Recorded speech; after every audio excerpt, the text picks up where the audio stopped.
Hey VC, what's up? It's me, yours truly. I am back to post a quick video here. This is just going to be a recent finds video. Just some stuff that's come in over the past, I don't know, a few weeks or since I did my last recent finds video.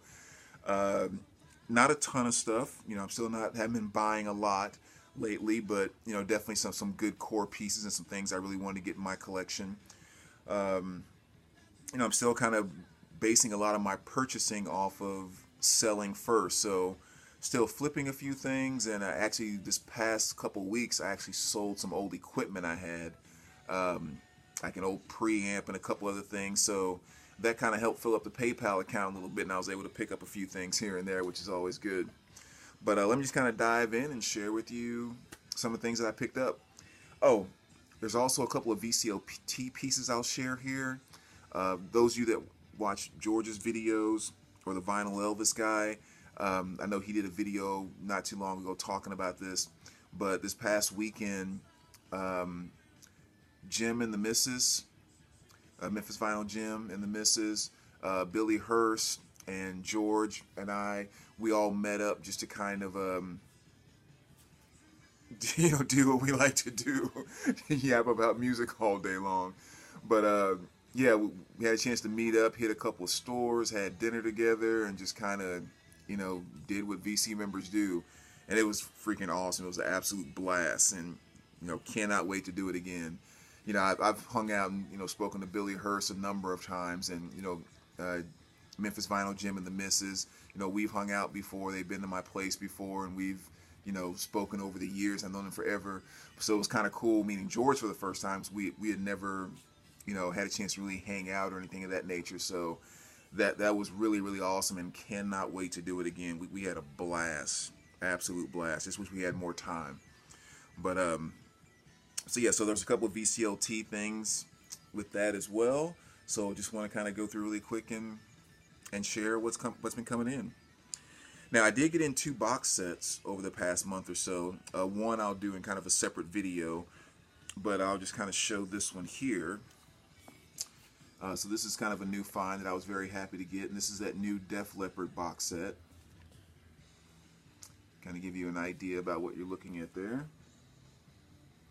So, I mean, a great band to put into a box set, which is really nice. Definitely love that. And a really, really cool box set. One of my, I guess, 2 of the negative things I'll say about this box set, which is a lot of it's just strictly opinion. It's not, well, I mean, most things are, but one of the things that I love that they're doing these box sets, because I love getting them, but at the same time, I don't like what they're doing, like with the covers of some of these things. Like, I get it here where they're trying to bring in all the different album covers and everything else, but it just looks so, I don't know, like childish might be the word, that like this is the best they could do in terms of putting together a Def Leppard box set.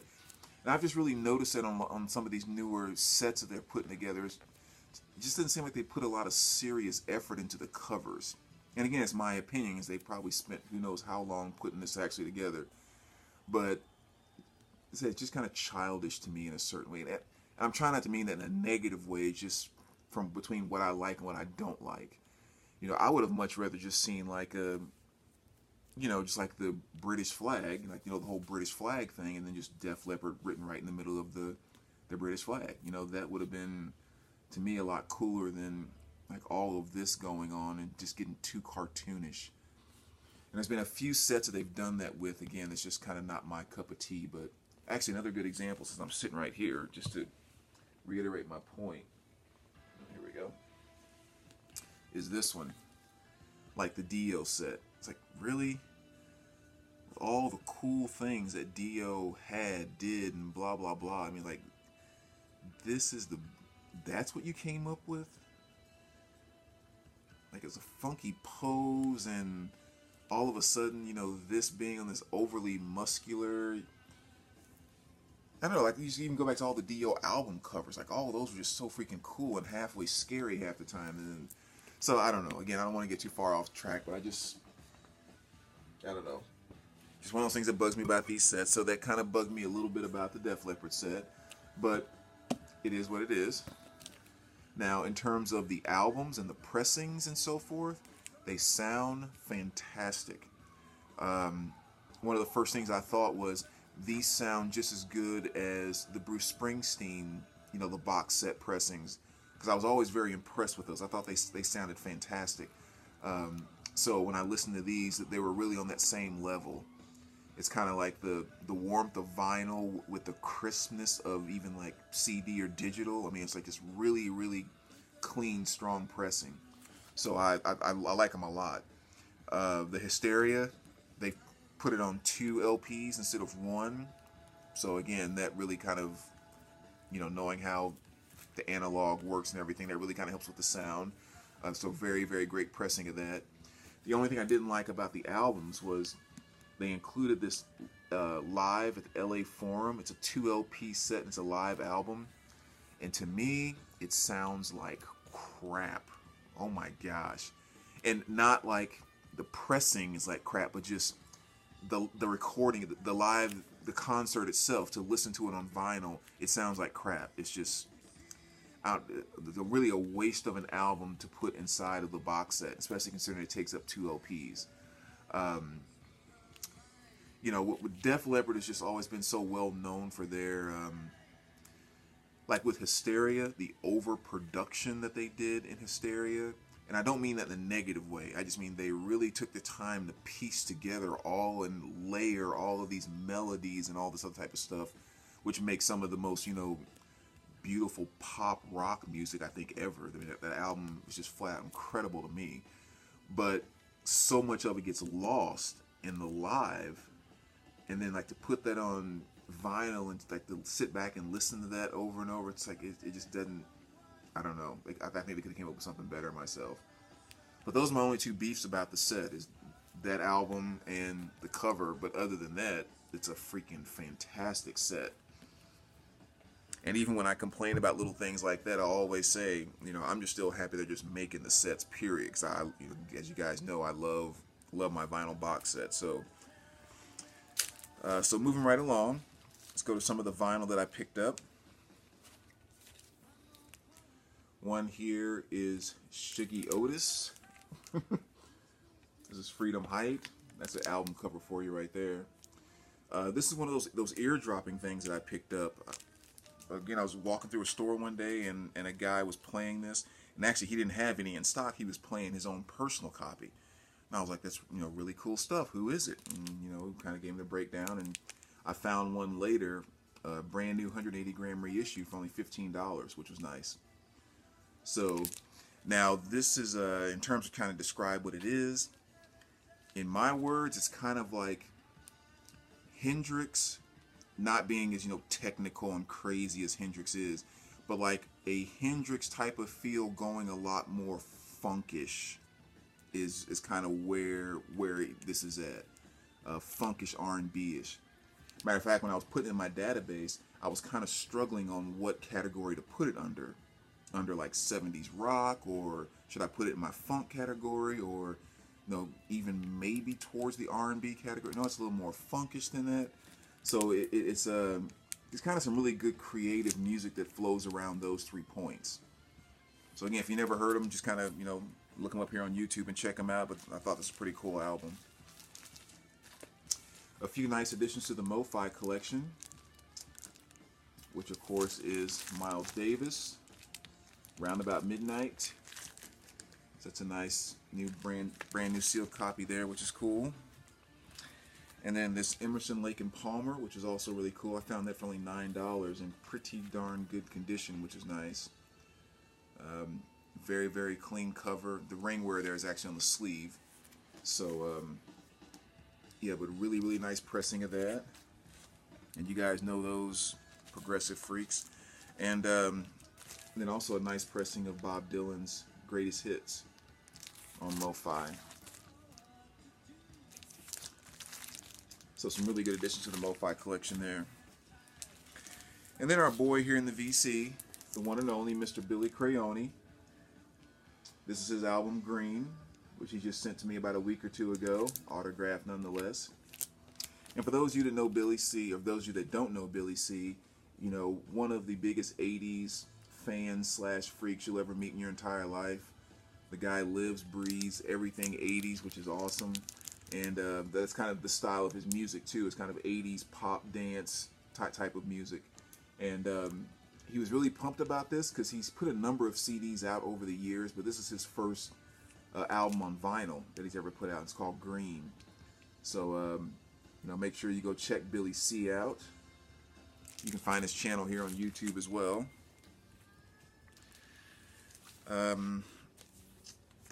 White Stripes, Get Behind Me, Satan. Just another one of their albums I didn't have and stumbled across this very, very good copy. And then with the VCLT, here are a couple things that the gang shared with me when we got together last weekend. Memphis Vinyl Jim and the Misses brought a couple of gospel albums for me. The Gales of Joy. And this is one I'm not very familiar with, but I'm definitely anxious to kind of check it out. It's still sealed as well, which is nice, so you know it's going to be a nice clean copy coming out for the first time. So when it comes to that you know, Memphis soul and all that kind of stuff, I mean, the Jim and the Misses, they know all about that, and then the gospel definitely falls into that category. And here's another one here. It's a nice piece that they brought along, the Rance Allen Brothers. Again, a group that I'm not very familiar with, but anytime you can find some good gospel on vinyl, that is very, very awesome, because it doesn't seem to be that easy to find. And this one's from Billy Hurst. He knows I'm a huge jazz fan, and you know, Billy has this knack of stumbling across collections like every other day. It's just something in the universe that just draws huge, complete, good collections to him. And when he does, a lot of times he will, you know, he'll share some of the jazz pieces that he finds in there with me, which is freaking awesome. And he did it one more time again here with Dave Brubeck. You know, he knows I'm a huge fan of his, and so he brought this one for me, which was awesome as well. I'm not familiar with this album, but I do love most things Brubeck, so definitely anxious to kind of give this one a spin as well. And then George, Vinyl Elvis guy. This is about maybe a month or so ago, maybe 2 months ago. He sent me some VCLT, which were some really, really cool additions to my Lyndon Ronstadt box set that I was putting together. He sent me like 3 pieces actually. And then when we got together, he brought me another Lyndon Ronstadt piece from my box set collection. And this is the picture disc for Living in the USA, which is kind of cool. So another great, great piece to go into the Lyndon Ronstadt box set, which is awesome. So thanks a lot, man. And he also hooked me up with this too. We'd actually spoke about this before we even got together. This was something that he picked up. It's a band called Process, and I guess they were produced by Rick James, which to me is always a good sign, because you know, I'm just a huge Rick James fan. Let's just put it that way. So yeah, just kind of another piece that I'm looking to kind of dive into, because most things that Rick James touched musically, you know, is pretty cool stuff. So that was another one that they shared with me as well. And we all had a good laugh too about the you know, the clothes they're wearing there on the front. But so yeah, definitely good stuff there as well. And I did go to a record show actually the day after we all met up for dinner, and Memphis Vinyl Jim and the Misses, they were actually vendors there. They actually set up a table and sold some stuff there, so it was cool seeing them there again as well. And I didn't pick up a single album that day. Again, just nothing jumped out, and just being as picky as I am now and everything, I just didn't find anything. But I did find some pretty cool CDs and a few cassettes. And I'm just going to share a couple of them because I don't want to go too in-depth on the CD side. But I found an amazing Bob Marley collection of CDs, all studio albums. Probably like, what was it, like maybe 12 different studio albums, all in perfect condition. So that was a nice little CD collection I picked up. But then the two I wanted to kind of show here, because I thought these were kind of neat, because I don't stumble across these every day. Grace Jones, and this is Island Life. And I am a Grace Jones fan. I mean, she was a total freak, but just also just kind of extremely creative in what she did. Now, this is a decent album. It's not my favorite one by her, but it's one I don't stumble across on CD or vinyl very much. But yeah, it's still definitely a good one. I was happy to find that. Melissa Etheridge. It's just kind of a greatest hits 2 CD deluxe set with a DVD with some different videos and stuff like that. But I am a huge Melissa Etheridge fan. I mean, I love the way she writes. Just really, really cool stuff. And also, I got this actually a few weeks ago as well, some more Billy Crayon stuff. This is his very best of CD that came out. So it's kind of a, Billy Crayon's greatest hits. So he's just kind of dropping albums left and right. And I haven't listened to Green yet, but I've listened to this all the way through. And there were some songs that I already knew on here. And there was another song I was listening to. I was like, I gotta ask Billy what these freaking lyrics are about. I can't remember which one it was. I think it was He Winked at Me. Maybe that was it. There was some song I was listening to the lyrics and I was like, Billy, what the hell are you talking about? I gotta ask him about that. So I have to go back and listen to it again to see if I can recall. But yeah, just some more good Billy Crayon stuff. One thing I did like too with this packaging, and I don't know, maybe because I don't see it that often, I love that pink plastic, whatever that piece is called. It's not open now, because obviously it's pink all the way through, but I just thought that was a really nice touch. When I opened it up, it just seemed like, different than all the other CDs and stuff that you see. So I thought that was a cool touch on that as well. And the last thing I'll show here is just 4 cassettes that I got at the record show. I probably got about maybe 10 or 12 total, but just kind of some fill-in-the-blank common things. But a couple really cool ones I got was the Diamond Head, which was really, really neat. And of course, this is the one that has Am I Evil on there. Need to put a new case on it, but so that was a good pickup. Black Sabbath, Eternal Idol. That was also a good grab. And a couple of nice Overkill pieces too. I got I Hear Black, which is pretty cool. This is the one that has Feed My Head on there, which is one of my favorite songs by them. And he had a really good deal on it too, because I guess his cassettes weren't moving there, so he had different stuff marked at these prices, and then by the time I showed up there, he just said all cassettes are $2 across the board. So that was a really good pickup for $2. And also nice Overkill, where you got Taking Over there, another really cool one. And he actually had 2 of these. And so Billy Hurst, I know you were picking up cassettes and stuff recently, a little more so. So I went ahead and grabbed both of them, and I figured you would definitely want one if you don't already have it. So I'll be sending it over to you if you need that. But yeah, so that was another great pickup. But outside of that, those are all of the recent finds. Yeah, that's about it. I'm probably going to make another video here in the next day or two. I have a bunch of stuff that I'm looking to sell, turn over, just kind of getting rid of out of my collection. And I thought I'd kind of make a video just to see if some people in the VC, might be some things that you need. Couple of big dollar things I'm actually getting rid of as well. Probably one of the biggest ones being a perfectly mint copy of Bruce Springsteen's Ghost of Tom Joad, an original pressing, kind of the green and black marbly looking type of pressing. Those are ranging anywhere from like the $200 range, but I'm going to be getting rid of my copy of that and a few other things as well. So if there's some people in the VC that are interested, I'll do a video just to kind of share that with you. But other than that, let me know what you think, VC. As always, thanks for watching, and we will talk to you guys soon. All right, take care, guys.